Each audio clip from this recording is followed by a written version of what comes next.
those little things really can get you that foot in the door where you have nothing on your resume, nothing in your experience that says you should get this job, but you want a way to stand out and get in that meeting because you know if you get in there, you can close the deal. You should be doing it.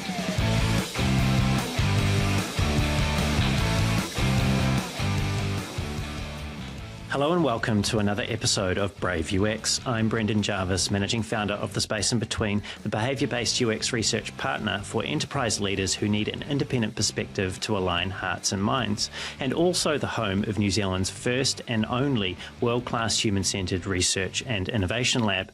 You can find out more about me and what we do at thespaceinbetween.co.nz. Here on Brave UX, though, it's my job to help you to keep on top of the latest thinking and important issues affecting the fields of UX research, product management, and design. I do that by unpacking the stories, learnings, and expert advice of a diverse range of world-class leaders in those fields. My guest today is Adam Perlis. Adam is the CEO and founder of Academy, a flexible staffing and recruitment agency that helps companies like Under Armour, NBC Universal, and Wish.com to scale their UX orgs and UXers to further their careers. Starting life as a product design studio and with over 5,000 comprehensively vetted UX professionals in their network, Adam reckons they bring something meaningfully different to the recruitment game. Before founding Academy, Adam spent a decade working in various design roles in New York, including as head of UX for AKQA and head of design for BeReal. He was also notably head of design for Time magazine, where he led the team responsible for Time.com, Fortune.com, and Money.com. Adam has also been a creative director at AT&T, guiding the design of AT&T AdWorks and AT&T AdWorks Lab, and at Dish Network, where he was manager of interactive television. A dedicated contributor to the field, Adam has spoken at events around the world such as South by Southwest, Web Summit, and Tech Open Air. He is also the host of How We Scaled It, a podcast that explores the journey of growing a successful design practice from 0 to 100. And now he's here with me for this conversation on Brave UX. Adam, a very warm welcome to the show. Thanks so much for having me, Brendan. It's great to have you here, Adam. And I understand that within the last couple of years or so, you and your wife became digital nomads. And it seems to me that you made this decision to travel the world in the middle of the global pandemic. What led you to that decision? Yeah, well, I'll tell you that it actually was a decision that we made even before the pandemic. And we spent about 5 years trying to figure out how to make our dream a reality. You know, when I left my job at Time and started Academy, the vision was to have a company where I could and my employees could work from anywhere in the world.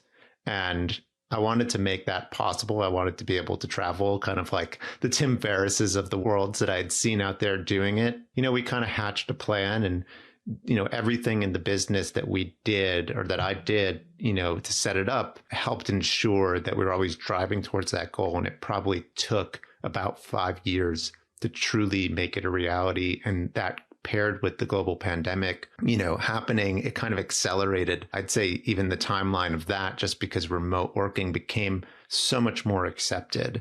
So yeah, it's been a wild journey, and I couldn't be happier that we've been able to actually, do it.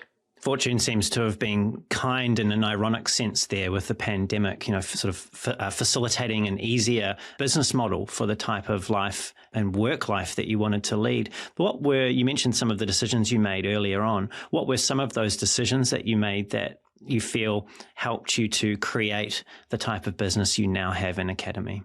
Yeah. So I think some of the things were, when you first start a business, you really have to be deeply involved in the day-to-day operation. And a lot of times that means being deeply embedded with your clients. Some of those clients may be very local. For us, it was New York City, where most of our first clients were. And, they wanted FaceTime. They wanted to see me there doing the work. And especially as a product design studio, when we first started, we had to kind of be there doing the work. And, especially if we were going to run workshops or do any kind of collaborative work. But over time, I started to, one, delegate responsibility to other people so I didn't have to be as involved in the day-to-day client relationship. So that took a lot of time. That probably took the most time to finally, keep myself more on the business operational front and less and like in sales and marketing and less on like the day-to-day work. And that was hiring great people that I trusted to be able to do the work and making sure that from the very start of every project, I made it clear that, hey, like I'm not going to be working on this, but my team will be working on this. That kind of trust with clients and reputation took a very long time to build. The other was like ensuring that we learned everything there was to know about compliance and understanding, from a state to state or even country to country basis. How do the laws work? How do we structure ourselves so that it's easy for us to make sure that not only me, but anybody on our team can work from anywhere. And then also establishing great rapport with our clients and being clear that our team will be working remotely and that they won't be working in the office unless it's a very specific case, in which case we can fly the team in and make sure that they're there. And then the last was really a business model thing. We were a studio. We worked that way for a very long time. But over time, we realized our clients didn't always need a full studio team. Sometimes they just needed a few resources, like for staffing engagements or for contract or freelance engagements. And then sometimes they wanted to hire people full time. And so we went to a more flexible business model. And it turned out that staffing and recruiting started to become a lion's share of our business. So it really didn't require us to be in person to do that type of work. And so now I'd say that we're a very flexible business, and we've built in policies for our team also of how to work. We've created, a very clear schedule of the time zones we work in, the hours that we work collaboratively, the hours that we work separately, and made a very concerted effort to adhere to those. And, for us as a business, it works great. It may not work for everybody, but it works really great for us. And I want to pick up and follow on a little bit more the story of Academy. But before we do that, let's come back to digital nomading. I understand that you and your wife are still technically digital nomads, but you may have found somewhere, a place in the world that you'd like to call home. Where is that place, and what is it about that place that you feel like you can build the rest of your lives there? Great question. A lot of the time when we were traveling, we would always have in the back of our minds, is this a place that we wanted to live? We lived in New York for a very long time. I lived there for 15 years myself, my wife and I for I believe it was 5 of those years. And we realized that we didn't want to live in New York long term. It wasn't the place we wanted to raise a family. We wanted to live in a warmer place. My family was in Boston. My wife's family was in Turkey. We were very split. So we started to kind of make a list of things that we were looking for. It needed to be a warm place. It needed to be a safe place. It needed to be a place that would give us a lot of opportunity. It needed to be a place that we really enjoyed and loved. We had traveled to so many places. We'd spent a lot of time in Puerto Rico. We loved being near the beach. And we were like, wow, can we find a place near the beach, but also has great healthcare, also has great school systems, like really deeply thinking about the future. And along our travels, we didn't expect to go here, but a friend of mine moved there with his whole family, uprooted his life from South Africa, and literally moved to the island of Majorca in Spain. And he was like, hey, why don't you come and visit us? We've got a room for you guys. And so we were like, well, free place to stay. We're in Spain anyways. Let's go. We spent all of 3 days there. And after kind of seeing their life, asking lots of questions about, their living expenses, how much does it cost to get, an apartment here? How much is it for healthcare, et cetera?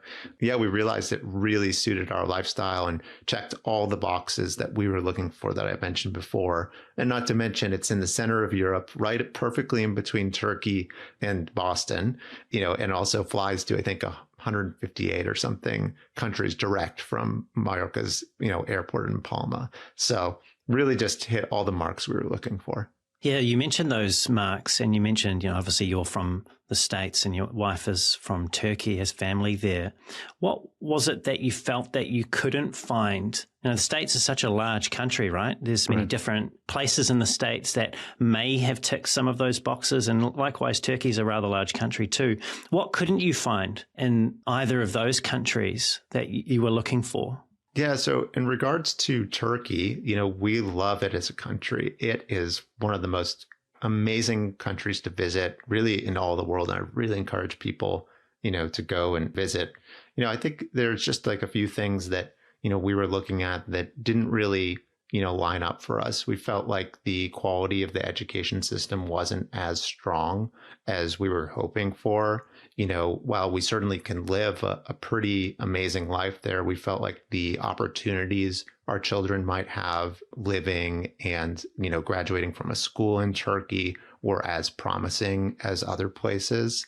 And so, those were like the primary reasons, but, access to affordable healthcare, incredible in Turkey, being able to, as I said, live a pretty, amazing life if you can earn US dollars and live in the country.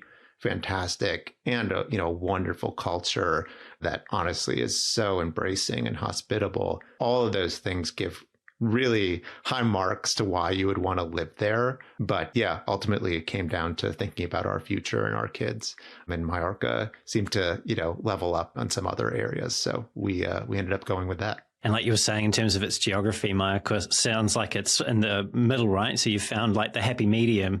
It's a happy compromise by the sounds of it when you need to get back to the States or visit family in Turkey. I think you'll see where my next question's going. It's based on an interview that you gave back in 2016 about your role at Time. And I feel like it connects to what we were just talking about there in terms of the life that you've been designing with your wife. And in this interview, you were asked the very Proustian question, what is your idea of happiness? And I'll quote you now so you can recall what you said. You said, ultimately, you are in control of your own happiness. You have the power to choose and make decisions in your life to institute change that will make you happier. I feel empowered when I make choices to help me cope with life's stresses. I feel happiest when I know that the choices I have made have been truest to myself and my well-being. So that was 7 years ago. What would you say if I asked you the same question today? What is your idea of happiness? Wow. I mean, it's awesome to hear that. I haven't thought about that interview for a very long time, but I'd say that everything I said there completely aligns with, my vision of happiness today. I still do truly believe that, those choices that you make, and the things that you can be in control of will ultimately lead to the things that you're going to be happiest about. I think one of the other quotes from that article, although I believe I misquoted it, but it was something that, in fact, the same person who I'm following to Majorca once told me when I was deciding to just start my business. And I believe the original quote was from someone named William H. Murray. It was, the moment one definitely commits oneself, then providence moves too. And I do truly believe that. I think in every decision in my life, once I've committed to it, then everything else kind of flowed in that direction. And that, led to ultimately my happiness, because those decisions were very intentional, right? And they were largely part of a goal of some sort of happiness, whether that was in my business or in my personal life or with my partner. All of it has intention. And as a result, I believe that the world kind of rewards you for really just the inertia of moving in a particular direction. That, I believe, is truly connected to happiness. What relationship, if any, do you see between happiness in a general sense, or whatever sense you want to talk about it, and career success? Well, I'd say they're probably pretty directly related, at least for me, maybe not for everybody. I've always been somebody who follows their passion. I'm not somebody who is, always pushing towards earning money. If I did, I probably wouldn't have necessarily been a designer, although I'd say that given the trajectory of design as a career, we've been very lucky about, the compensation that, arrives with it. Otherwise I probably would have been a doctor or a lawyer or something, the traditional higher paying careers. But yeah, I truly believe that happiness is correlated to the things that you've done as conscious choices. And it does actually help, I think, improve your chances of business success. If I wasn't happy with what I'm doing, I just wouldn't turn up the same way as I do every day. But I also think that, you'll find happiness, especially in your career, in different things, and it can evolve. In my early career, I wanted to be like, the vice president of design at some fancy place. And like, that was my goal. And then I, became that. And then I was like, okay, well, I've achieved that goal. And now my goals need to change, because I could stay in that path, but don't I want to aspire to something else? And so the next thing was, I wanted to be like an entrepreneur. I wanted to start my own business. And now it's evolved to, okay, I'm become an entrepreneur. I'm almost getting to the place where I've been really successful, so successful that I could move on from doing it and do something else. And now I need to look towards what that next thing is. Maybe that's becoming an advisor to other business. Maybe that's investing in other businesses. Maybe it's also a subset of what I'm doing today, helping other people grow, right? Which is kind of advisory in its own right. So, I think it's relative to kind of wherever you are in your career, those goals and that happiness will ultimately connect. Yeah, that's kind of like the way that I always have viewed it. You spoke a little earlier about that quote in terms of making a decision to move, to do something different, to change. And you'd spent, I think, 4.5 years or so at AT&T in the role of creative director. And during that time, you had an intern called Will. And I found this part of your story quite fascinating. And now hearing you talk more about it, it's sort of joining a few dots for me. What role did Will play in helping you to make another career pivot, or a different career pivot out of creative direction into product design?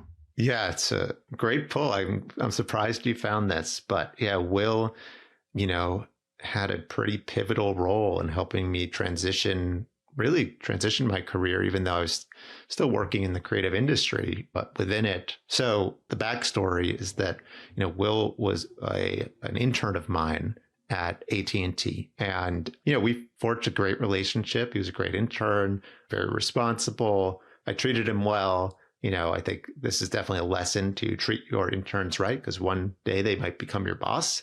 And, about 4 years later from his internship, I was on the market, starting to look for new jobs, create a new portfolio, put it up onto LinkedIn for the world to see. And he happened to come across it. And as it turns out, he had become I believe the head of innovation or director of innovation for Time Inc. And, he basically reached out to me, said, hey, can we get a coffee?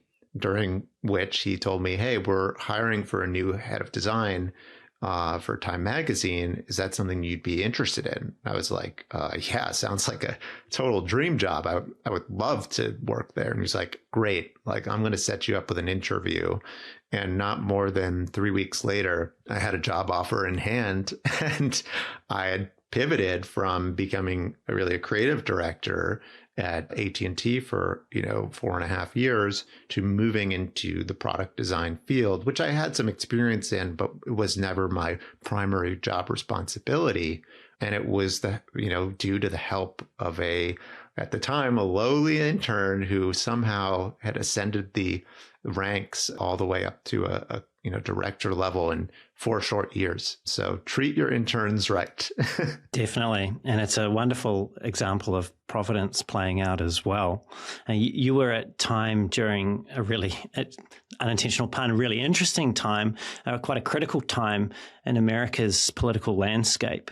It was on December 7, 2016 that the magazine named Donald Trump its Person of the Year. And I just want to quote what Nancy Gibbs, who wrote the announcement article, said in that, a little bit of what she said.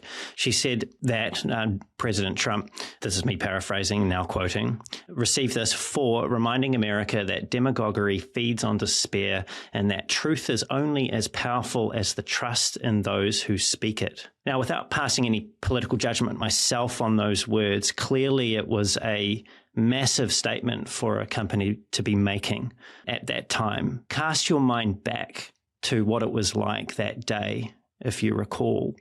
What did it feel like at work when the announcement was made? Yeah, well, I'll actually even bring you back a little further. So when President Trump was elected, I was in Lisbon speaking at Web Summit for the first time on one of the biggest stages I'd ever spoken. And the day after I spoke was the inauguration, or not the inauguration, sorry, it was election day. And they announced that he had won. And the entire mood of the place just shifted so bad. I mean, people were distraught, upset. It was just very interesting. And, I was working at the time, and then I came back to work. And I think that sentiment, definitely was felt inside the office as well. And when, the Time Person of the Year, I think a year later, started to be discussed, of course, his name was in the running. And, we weren't privy, as the design team, we weren't really privy to the conversations the editors have between themselves to discuss who will become the Time Person of the Year. In fact, it's a incredibly closely guarded secret. We knew probably 1 week before everyone else did, and we had 1 week to be able to create all the materials that would go out, the landing pages for each of the potential people, the winners page, all of that stuff. And so when we were brought into that world, which was literally like a top secret room no one was allowed to go into.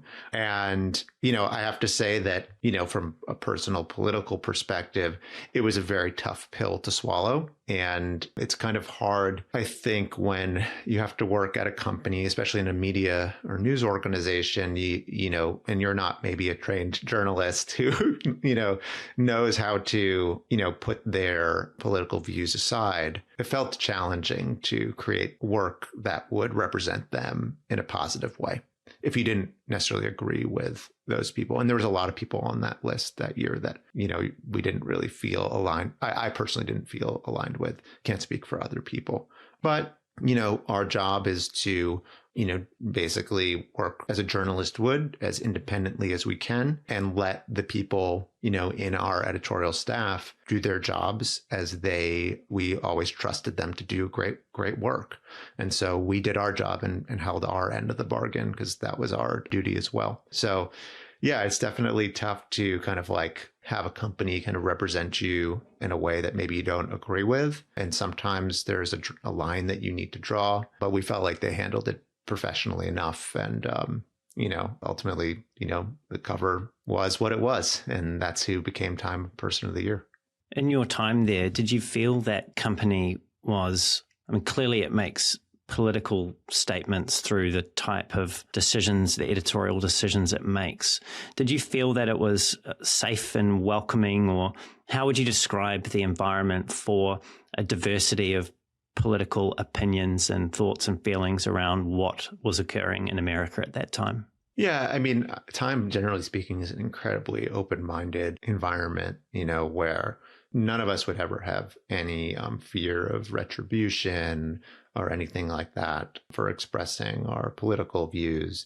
But generally, we, I think as any good journalist should do, and we, even though we're not journalists, kind of needed to follow suit and learn how to, be agnostic of it, and as independent as we possibly could. Either way, we always would have conversations about, what the impact would be and, how it could affect us personally. And yeah, I don't think anybody ever felt uneasy about that. Thank you for going into that and giving us some insight into what that was like for you at the time. I've got to stop saying that. So we've got to move on from this little bit about at the time. I know it's terrible. It's terrible. Let's fast forward and let's go forward a couple of years or so after you left the magazine. And you recently wrote on LinkedIn about starting Academy. And I'll just quote you again now. You said, if you had told me 3.5 years ago that I, a diehard designer, would be at the helm of a UX staffing and recruiting agency, I would have probably choked on my coffee. So what is it about that proposition that would have made you choke? Yeah.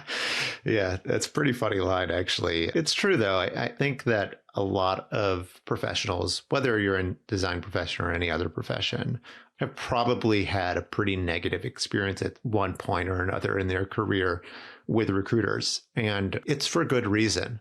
It's for the following reasons, actually. One is recruiters can be completely blinded by the entirety of the process in that they are bombarding candidates with messages that they are not personal in the way that they approach them, that they are treating them honestly like a piece of meat and don't take a, empathetic approach to addressing their particular needs. And this is all born out of the business model that is traditionally known as contingency recruiting, where recruiters only earn money if they are successful at placing somebody in the role. And the reason that that is bad is because while it certainly incentivizes the recruiter to do the job faster and reduces the risk for clients who may not want to pay if the recruiter does a bad job, it's bad because the recruiter can't spend a lot of time and attention on each and every candidate that they meet with. So all they do is focus on the basics of that particular candidate. If they have very, top level qualifications, and then throw as many candidates as they possibly can at their clients and hope that one of them sticks. And if they do, great, they win the game, but if they don't, there's just a mountain of, candidates that they can't address any of their needs. They can't provide them, clear feedback about why they may have been rejected. They can't help them grow or even improve their chances of landing the role. They can't meet with them one-on-one. And so all of this creates this very negative experience. In addition, you get side effects like candidates getting ghosted by recruiters who have reached out to them for a role, or perhaps, multiple recruiters have reached out about the same role because a client has hired multiple recruiters on contingency to pit them against each other and see which one wins, the race. This creates just an overall really negative experience for a lot of the talent that's out there. And I think it also leads to a lot of disingenuous and inauthentic, relationships and conversations and opportunities that unfortunately have put a large stain on the recruiting industry as a whole. So that's the problem. What is the solution? Well, we did a lot of thinking about this because, I mentioned earlier that we made this big transition from being a product design studio to getting into the staffing and recruiting business. And with that came this very, at the time we thought nasty word called recruiter. And we were like, do we have to really call ourselves that? That's like, it just comes with this really negative reputation. Can we attack the problem? And we really kind of UX'd ourselves. We UX'd the industry and said, what are the problems? Some of the ones we identified before, but it came down to like a few things that we felt like could be easily resolved. One was like transparency and honesty and professional behavior, not ghosting candidates, making sure that we get back to them, giving them honest, assessments about their candidacy and where they are in the process, treating them like human beings, listening to them about their passions, their interests, and trying to align that with our clients and their goals. Right. And with that meant that we wanted to give, actual value back to the candidates that we were working with. It felt like they couldn't get honest feedback from their peers. They couldn't get it from their bosses.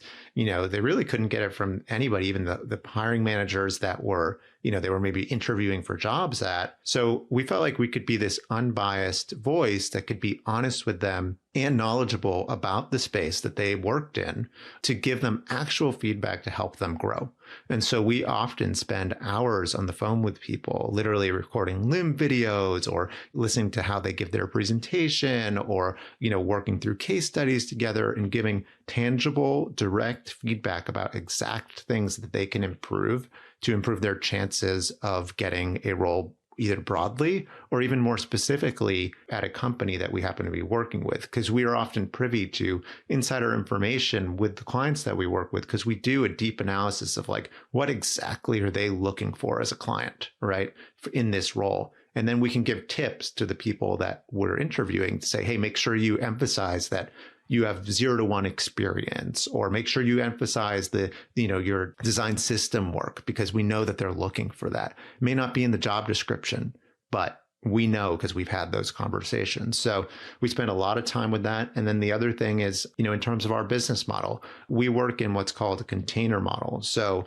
it's partially tied to the success of placement, and it's partially tied to a specific fee that we're paid up front. So we're paid a portion of our fee up front that guarantees us to the project. It makes us exclusive to the project. So you're not going to hear from multiple recruiters about it. It means that we're committed 100% to the project, because we're not going to be spending our time elsewhere to the next biggest opportunity that can pay us, right? And then the remainder is only due upon placement. So it's a shared risk model between us and the clients, and allows us to spend a lot of time and attention on each and every candidate. And what's great is at Academy, every candidate that applies to a role with us, whether that's through our general opportunities or for our active roles that we're trying to place, they're going to get some form of feedback. We can't give everybody specific feedback. We get thousands and thousands of applicants, but depending on the stage you are at in your career, if you're at the earliest stages, you're going to get some clear articles that we've written on our blog to help educate people about the things that we look for, our evaluation criteria, how to build a great portfolio, etc. If you're a mid-stage candidate, you're going to get some written feedback, maybe even some verbal feedback in our phone screens, or maybe even a Loom video that we record going through your portfolio and helping, advise on things we would change before you get to become an approved candidate with Academy. Or if you're like a advanced level candidate, you're going to get direct feedback. We're going to get on the phone with you. We're going to spend an hour with you, and we're going to talk you through all the things that we would do to improve your chances of landing a role. The model, did you say containment?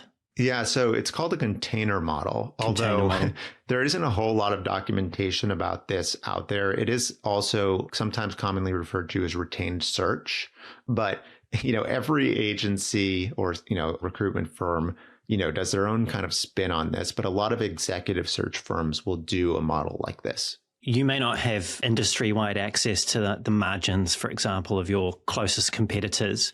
But if we do sort of an intellectual exercise here and you try and step out onto the balcony and look at the way that you're operating in the container model and how other firms, we were talking about earlier, a fee for placement, basically, and it's a free for all, and it's just as many candidates as I can push your way, one might stick type approach. Yeah.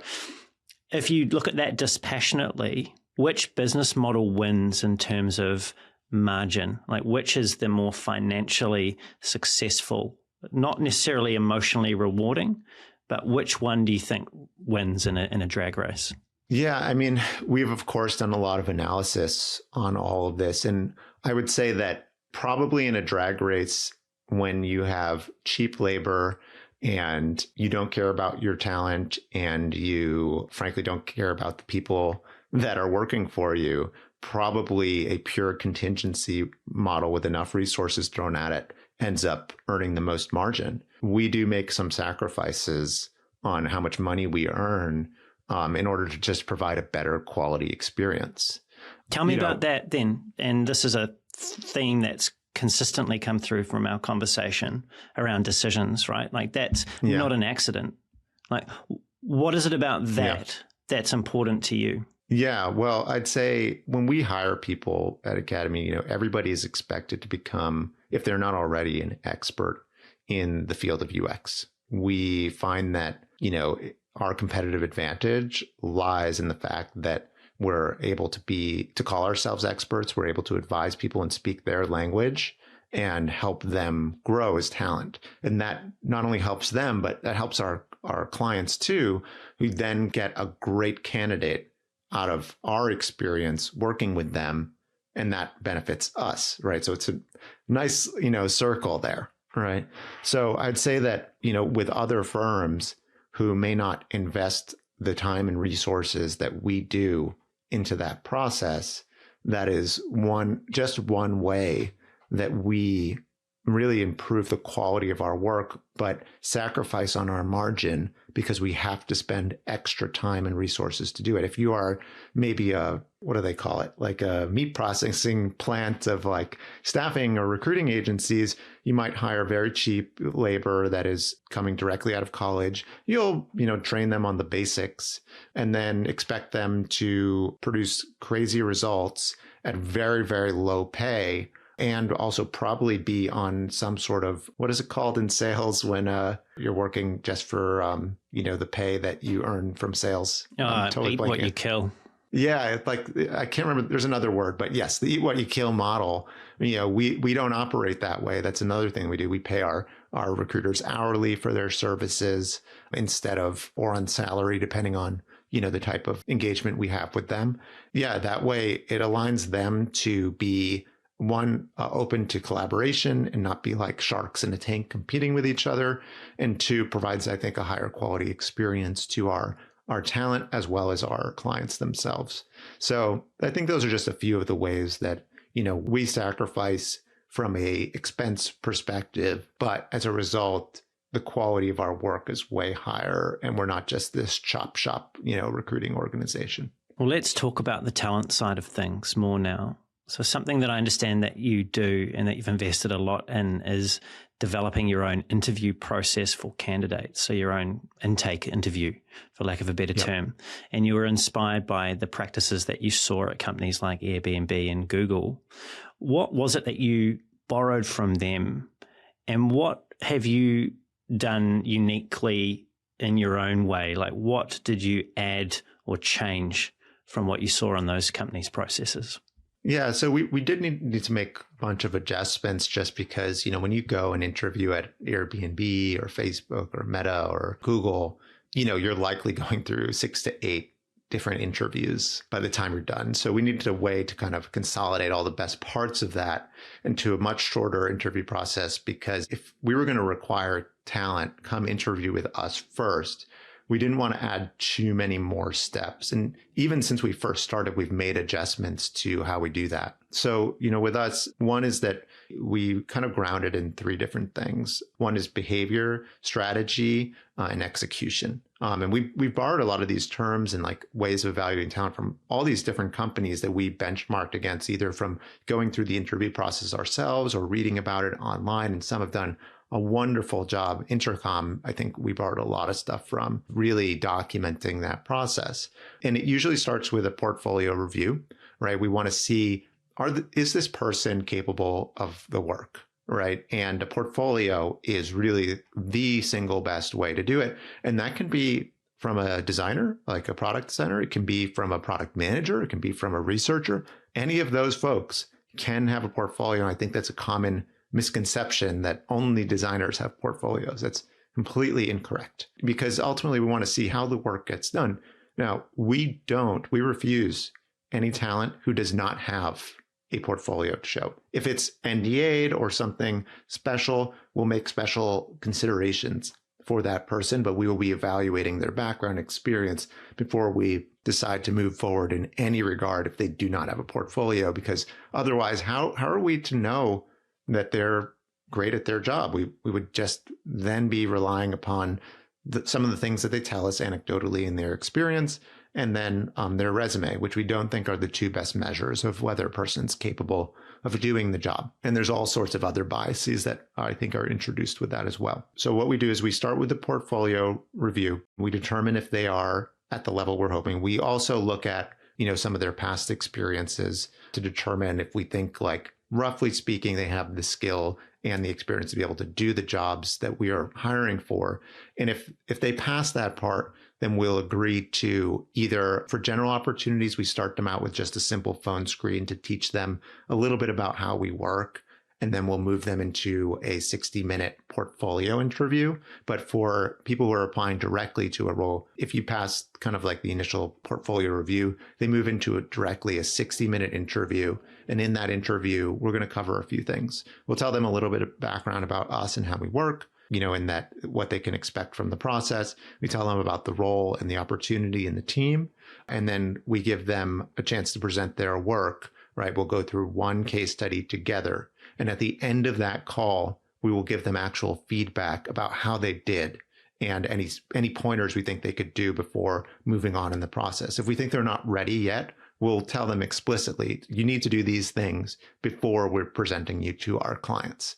And if they do them, we present them. If they do not, then we usually will have to pass on them. And when we do, we give them specific reasons about why we've passed, right? So we have a whole templated system to make sure that every person gets, some level of feedback, as I mentioned. Lastly, is once we've presented them to the client, we work with the client to understand what was it about their candidacy that they like or dislike, and then either communicate that feedback back to the candidates, or if they want to move forward with an interview, we help coordinate that interview with our clients and then help shepherd them throughout the entirety of the process. Let's go back to the first step in that process, the portfolio. When you receive the portfolio, there will be a bunch of people listening to this that have sent out portfolios or applied for jobs and been ghosted. You talked about that being rife in the industry and won't have any real clue as to why. Was it the portfolio? Was it something else that they did? But if we think about the portfolio now, what is it that the portfolios that have stood out the most to you in recent memory are doing that helping those people to move into that next step, helping them to get the interest of Academy, get on the phone, get into that interview process? Yeah, so I'd say it's a number of things.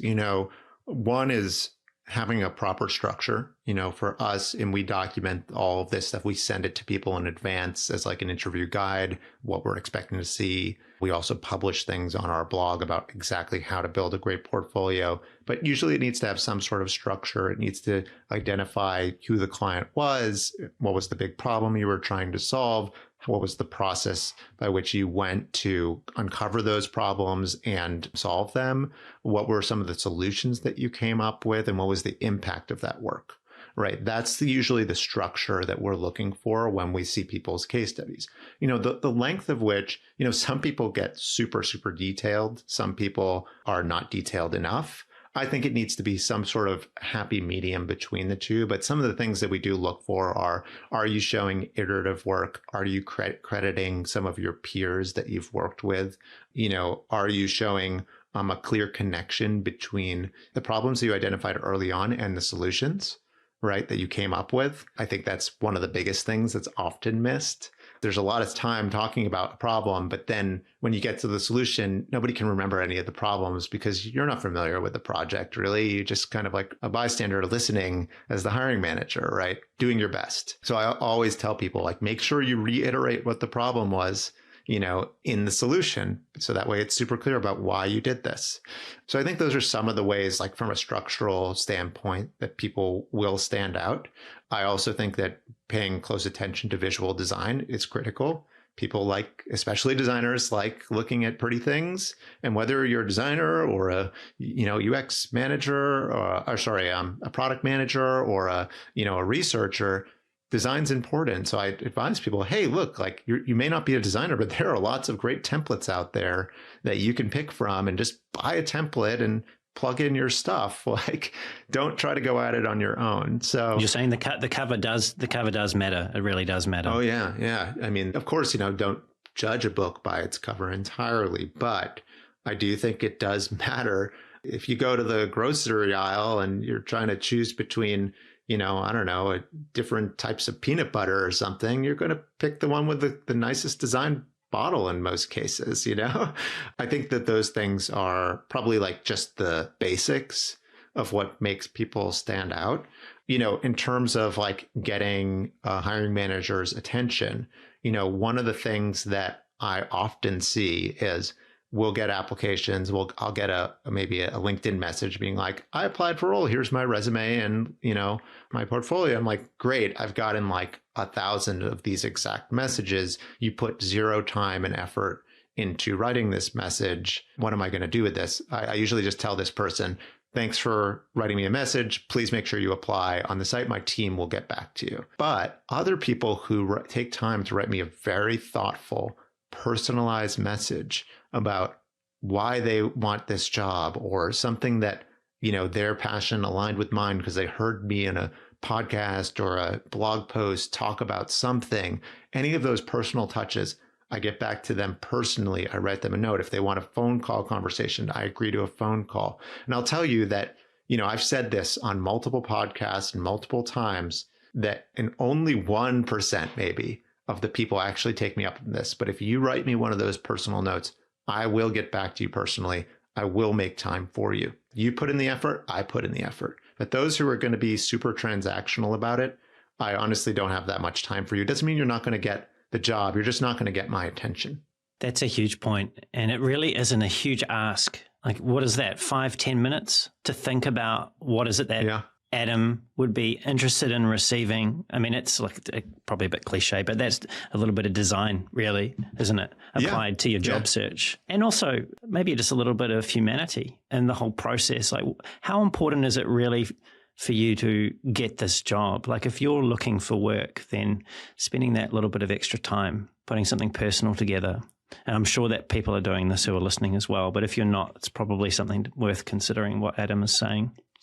And I've talked a lot about this in some other blog posts, which I can share with you, and some LinkedIn posts as well. So there's some like specific examples of how people have done it well. So I think it'll be worth looking at it for your audience. You've talked about before how you're not a huge fan of hustle culture. And, this was pretty endemic in online circles, certain online circles, possibly more in the entrepreneurial online circles than elsewhere. But, the likes of Christo, for example, at the Future sort of come into the sort of design adjacent or design sphere as well. You've said, and I want to quote you now, you've said, I'm not a big proponent in general of hustle culture, but I do think that putting in the extra effort on certain things, very strategic, targeted things, can yield extremely high results. Now, obviously, we were just talking there about an example of a little LinkedIn outreach to yourself and how a little personalization goes a long way. What else is it that you feel, though, that designers, whether it's getting on the radar for a job or whether it's through the process of applying for a job, what is it that you feel is worth them sweating a little bit more over that you're just not seeing enough of at the moment? Yeah. So, I think I'll first talk about, the things in hustle culture that bother me. I think the Elon Musks of the world who think that, waking up at 4 a.m. every single day, having a schedule from 4 till, 9 p.m. per night, working is going to yield positive results. And, look, maybe it works for them, and certainly they have the financial, business success to back that up. But I think the most important thing here is that you have to do what's going to make you the happiest. And waking up at 4 a.m. every single day and working, like a maniac and having work dominate my entire life is not my personal idea of happiness. And so that's like, I think, one of the things that is, important to find about like what I mean by not being a big fan of hustle culture. In terms of like the things, like the little things that you can do, to stand out. Of course, we talked about, writing, a personalized message to each of the potential hiring managers, that you are interested in working with. Another exercise that I really encourage people to do. And again, this is going the extra mile, but this is the stuff that works to get you land you a role. Go and I actually did this exercise with my wife. Find a company you're interested in working at. Go and create a case study about them in whatever field that you're interested in working in. For her, she was interested in becoming a content marketing strategist. And so I was like, why don't you create a whole content marketing plan around like this particular company and look at their strategy and see how you would change it. And like she literally built like a 33-page deck and sent it to the CEO, the chief of staff, the head of operations, the head of sales, and the head of marketing, and wrote personalized notes to each one of them to see if she could elicit a response from one of them. And guaranteed, if you do this 10 times, 1 out of those 10 is going to respond to you and give you a meeting to talk about it, right? So those little things really can get you that foot in the door where you have nothing on your resume, nothing in your experience that says you should get this job, but you want a way to stand out and get in that meeting because if you get in there, you can close the deal. You should be doing it. And I know that sometimes that can come across as like, well, you're doing free work. In the design community, I think there's a lot of backlash around doing spec work, right? And I think there are some ethical considerations when doing that, when asked to do that for a company. For example, they're like, hey, can you design this feature for us that we're actually working on right now? Yeah, I think there's an ethical concern there. I get it. But if they want to give you a design exercise that's loosely tied to their business, but not really related, like, I don't see any issue in that. Like, if you want the job, go the extra mile, do the design exercise. Or if you're trying to get your foot in the door, put in the extra work, show them that you're capable of doing the job. I can't tell you how many times hiring managers pass on candidates because they don't believe they're capable of doing the job in a particular field. Like, let's say you're a great designer, you've worked at Apple your entire career, right? But you never worked in e-commerce, right? Even though you're a fantastic designer, worked at Apple, one of the best places for designers to work, right? An e-commerce company may not want to hire you because you don't have any e-com experience. So how do you get e-commerce experience? You have to create a project for yourself or work with smaller clients, build up that resume and show that you can do the work, and then present that as a case study to a potential e-commerce company, right? I think it's one of the biggest things that a lot of people miss in terms of opportunities. And, they spend a whole lot of time clicking apply on LinkedIn to all these millions of jobs. And frankly, it's a giant waste of time. I think a more targeted approach of very specific companies that you want to work at, with very specific hiring managers, you're going to try to attract their attention, will yield a much higher result. It's spear phishing, or rather it's like snipers instead of shotguns, I think is probably a better analogy. The word that was coming to mind for me when you were describing that more targeted approach and just thinking about the broader context of what's going on here between candidate, other candidates, employer, is the word competition, rightly or wrongly. How do you think about describing the dance, or what word or words would you use to describe the dance that's going on here in the present market between the candidate and their objective of getting a job? Is competition the right way to describe it, or is there a better way of framing what needs to happen for candidates so they can be more successful? You mean like competition among each other, like product designer? Is it really a competition at the moment? Like, are there fewer roles available than there are candidates applying, and therefore, this is really not a question. I'm clearly giving you like what I was hearing there, but therefore, do candidates need to be willing to go above and beyond of their own volition and to do things like you just described that your wife did when trying to reposition herself in a new industry? Yeah. I mean, I think there's no two ways of saying it here.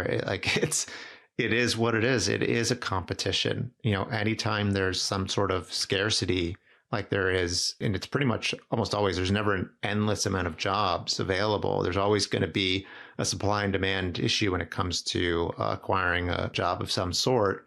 I think you do need to treat it as a competition as much as we would like not to. If you don't get the job, someone else will. And so, in order to give yourself the best chance of landing that role, you're going to need to do things to stand out. So I think that people should, thinking about things in that mindset, as unfortunate as that sounds. Speaking of things that are unfortunate, it's no secret that the job market has been challenging over the last 12 months or so. And I was listening to something that you recorded 6 months or so ago, in which you said, and I'll quote you again now, Adam, you said, companies are simply not hiring. They're not opening up their budgets. They are, in some cases, being asked to either cut headcount or cut expenses. It is a bit doom and gloom at the moment. And before we were recording, or perhaps it was during the recording, you mentioned that Google has just announced another layoff of 1,000 people from their UX and design teams. So thinking about what you said 6 months ago, what, if anything, has changed in the 6 months since you said that? Yeah, I mean, a lot of things have actually changed. I think, some of the themes we're seeing or things we've at least heard are the right sizing of teams. There may have been, I don't know if it's a perception or a truth, that teams were essentially bloated, and that there was just excess amount of hiring being done and over resourcing, especially in some of the larger tech companies that kind of ballooned in terms of the size of their design or UX, orgs. Whether that's true or not, I'm not sure. It's hard to say if they were actually oversized or not without being directly involved in those particular companies. But anecdotally, that's what we've heard. In regards to the market itself, it continues to be a challenge. I mean, I will say that we're actually doing a little bit of research right now about the UX job market. We've been tracking through Google Jobs the quantity of jobs for product designers, UX researchers, product managers, design ops professionals, and I think I said product managers. But yeah, anyways, like the core, jobs in the UX field. And what we found was, at least from December to January, that's when we started tracking, there was actually a massive increase, 56% increase in full-time jobs that were listed on Google Jobs in the United States. So definitely a very positive sign that full-time jobs are coming back. Anecdotally, I've been seeing a lot of people getting new jobs on LinkedIn. I've seen a lot of postings happen on LinkedIn and other places that were not as prevalent before. And now they're starting to pop up. Ironically, in the data that we saw, product design was actually down month over month. But in the other areas, product management, design ops, UX research, those are all significantly up, like over 100% increases in terms of quantity of jobs. So we're building we're calling it like a UX job market heat index that we're going to keep track of month over month, so that people can see it, kind of understand, like, is the market hot or is it not? At the moment might be a good indicator of whether or not to be searching for a job. There is a bit of a lagging indicator because it's usually from the month before. It's not presently like exactly how many, but I think it should give some sort of clear picture what's going on. We're hopeful these signs of like improvement are happening. And usually, I mean, it's funny though, usually what happens is people get laid off. Companies don't have budget to bring on full-time people. They start to hire contractors. And in some companies, we've heard anecdotally that is happening, although we haven't seen it on our side of the table, which usually people come to us, when they do need staffing roles. We've seen a lot more full-time roles, ironically. So usually staffing roles come back first and then full-time roles. But it's been a weird market, to say the least. So right now we're seeing most of the attention focused on hiring full-time people back. And it's likely because companies realize, hey, we saved a lot of money on our budgets because we don't have all these people on our books anymore. We have a lot of work that we need to get done. There's a whole backlog that needs to be worked on.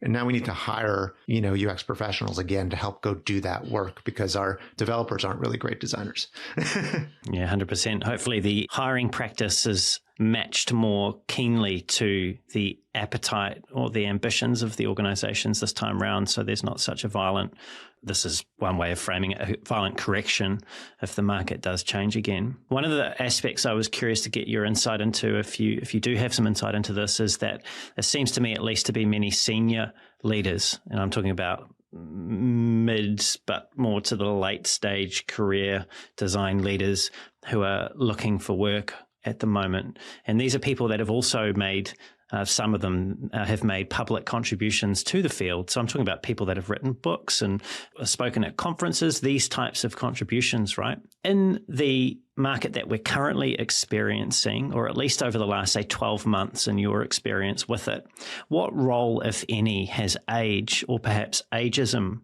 played in the way in which companies have been evaluating the rehiring or the new hiring for roles? Is there an out with the old and with the new type of attitude out there at the moment? Yeah, I mean, I think there's actually multiple parts to that I'll address. I think one of the things with ageism, and I don't know if it's necessarily has to do with age, but it is also kind of the mentality that we've seen with candidates who maybe have been in roles of leadership for a very long time, and they've maybe been very secure and hadn't needed to enter the job market again. And it's been some time since they've done that. So the field has evolved quite a bit since then.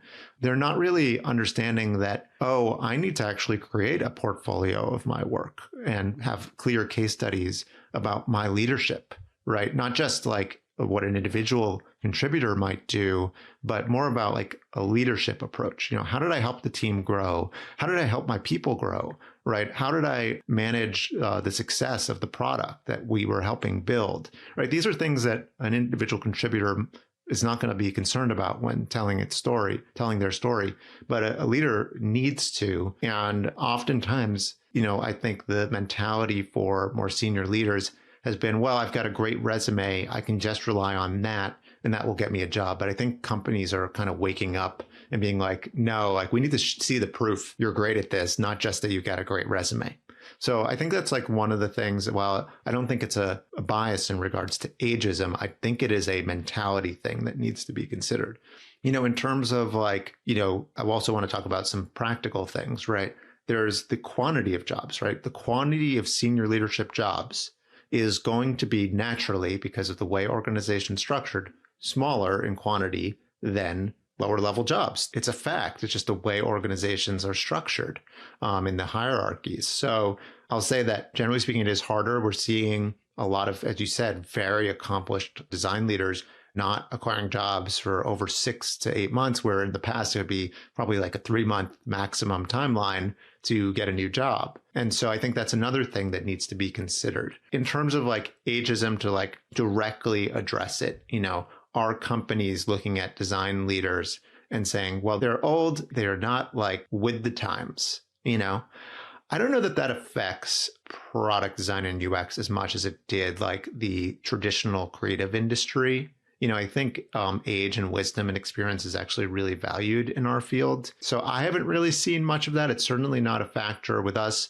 But I will say, there are times where somebody's maybe very senior and they're applying to like an individual contributor role, in which case we may say, this isn't probably the best use of your time to try to apply for that type of role. We'll advise them. But in terms of like companies and like if you applied for that role and you were very senior and it was an IC role, they may reject you just right off the bat because they're like, well, that's not going to be the right fit.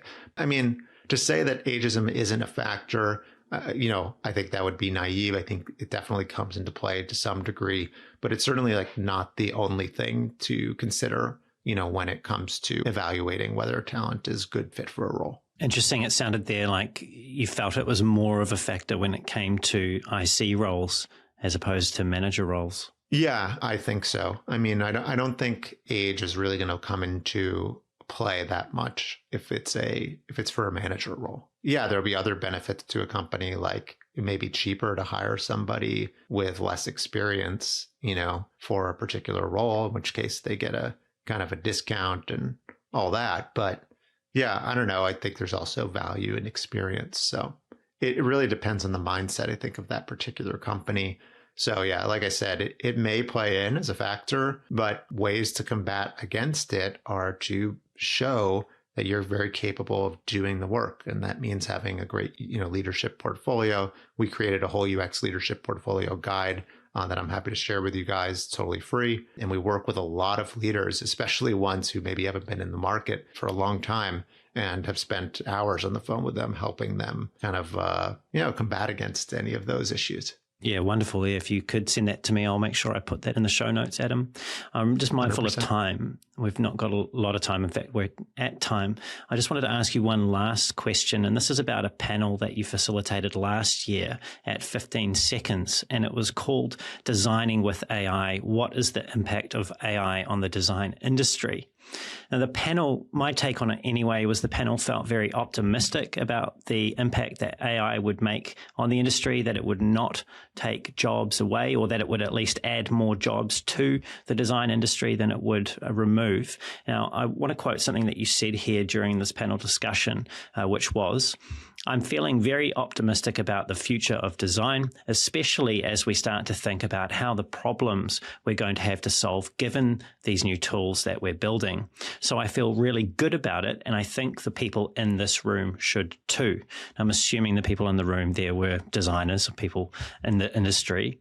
So try and take a step back now from running a company that generates income from placing people in design jobs. I mean, clearly you've got some self-interest at play here.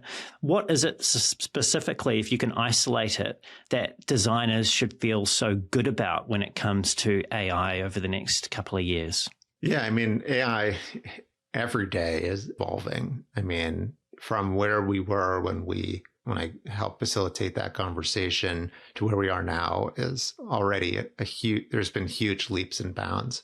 But I will say, like, one of the things that's become pretty evident is that while AI is definitely evolving very rapidly, it's still not quite there yet in terms of like coming close to, I think, replacing a lot of jobs.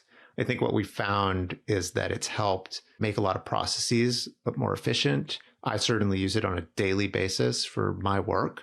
It's made me incredibly efficient. It has, in some cases, replaced, certain tasks that I might have to pay someone else to go do. So in that way, it has replaced some jobs, I guess you could say.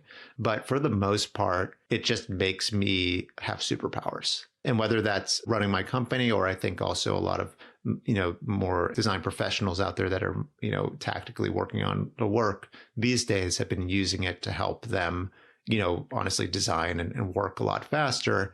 I think in that way, it is helping improve the quality of the work and the efficiency of the work in the industry. Now, with that means work will get done faster, which means that perhaps they don't need as many people, right? So it could have larger scale impact on the industry as a whole in creating job reduction, right?